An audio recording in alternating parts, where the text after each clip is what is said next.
Midnight. A cemetery outside Edinburgh, 1820s.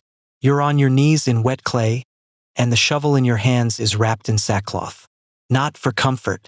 Metal striking stone rings out for half a mile in the dead of night, and the watchman's stone hut is only 60 yards away, its window glowing pale.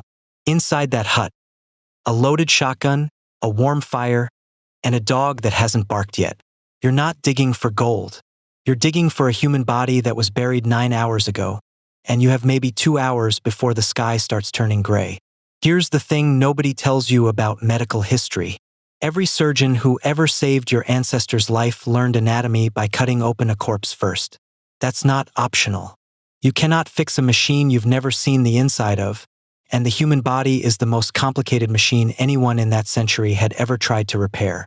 But in Georgian Britain, the law allowed exactly one legal source of cadavers for dissection: the bodies of executed murderers, granted to anatomists under a law passed in 1752. And executions were declining because fewer crimes carried the death penalty. Meanwhile, medical schools in Edinburgh and London were multiplying every decade. Do the rough math with me. By the mid-1820s, Edinburgh alone was training close to 900 anatomy students a year. The courts across the entire country hanged maybe a dozen people annually. 900 students, 12 bodies. That gap didn't close itself. You closed it. So the job existed because science had a supply problem, and you were the quiet answer nobody in a lecture hall wanted to say out loud. Your night starts long before the shovel comes out. It starts with observation. You watch funerals from a respectful distance, the way an undertaker watches a will.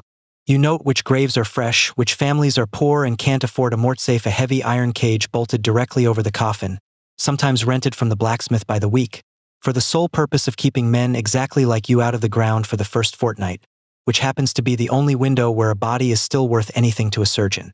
You learn the watchman's rounds because by the 1820s most cemeteries had hired one, and some parishes went further and rigged spring guns to trip lines along the fence, loaded with real shot, aimed at whoever climbed over after dark.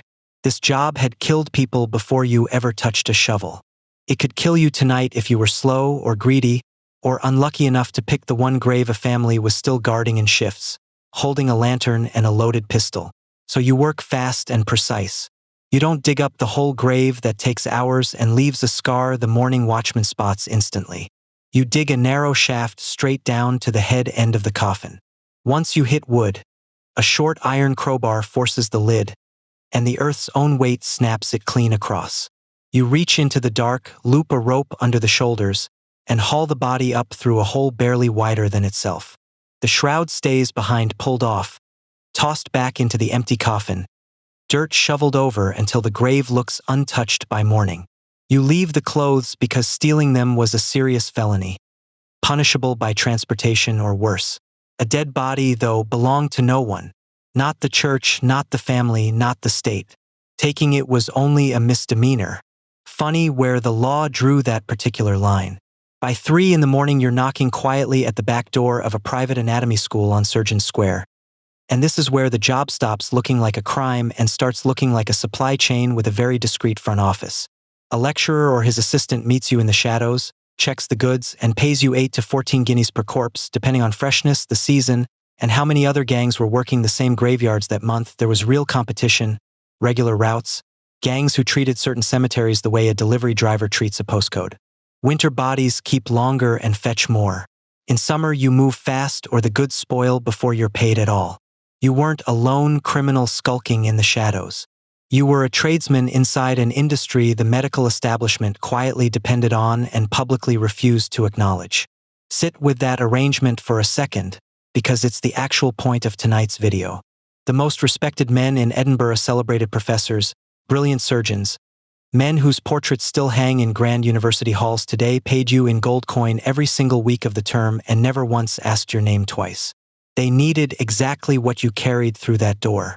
They simply preferred not to be the ones seen opening it. Then came the shortcut, and it's the darkest turn in this whole story.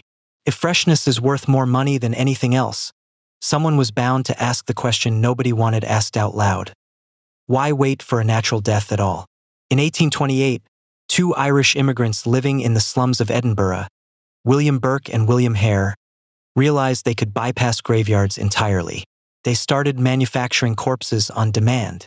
Over about 10 months, they lured vulnerable people into their boarding house lodgers, beggars, people nobody in the city would think to report missing, and sold every single body to the same respected anatomist, Dr. Robert Knox, who never once asked why the merchandise kept arriving suspiciously warm.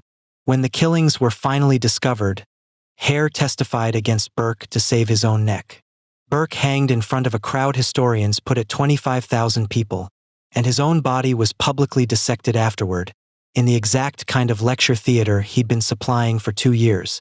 His skeleton is still on display at the University of Edinburgh's Anatomical Museum right now, today, while you're watching this. The tools of the trade turned on the tradesmen, and they've never turned back. That single case is the reason resurrection men stopped existing. A panicked parliament passed the Anatomy Act in 1832, which finally let medical schools legally claim unclaimed bodies from workhouses, prisons, and hospitals. Overnight, an entire underground profession became unnecessary, not banned outright, replaced quietly by paperwork. The poor, who had once been dug up illegally under cover of night, now had their unclaimed bodies claimed by the state in broad daylight, just as involuntarily, just with a stamp on it this time. Here's what I actually want you to sit with tonight, because it's bigger than one grim job in one grim century. You were the hinge between two rooms that history likes to pretend never touched each other. The polished lecture hall where a professor calmly explains the chambers of the human heart to a room full of future doctors, and the muddy hole where somebody's grandmother was pulled out of the ground 3 nights after her funeral. Every anatomy textbook drawn in that era, every surgical technique refined enough to save a life instead of end one, exists partly because men like you took a risk the institution itself refused to take in daylight. No hospital ever put your job in its founding portrait. But without it, half the surgeons operating in 1830 would have learned their trade guessing on a living patient, which is a phrase that should make anyone lying on an operating table today deeply, sincerely grateful for grave robbers. So the real trade you were running was never corpses. It was certainty. You sold surgeons the one thing they could not get any other legal way in that century: the chance to be wrong quietly, on the dead, in private, instead of loudly on the living in front of a grieving family.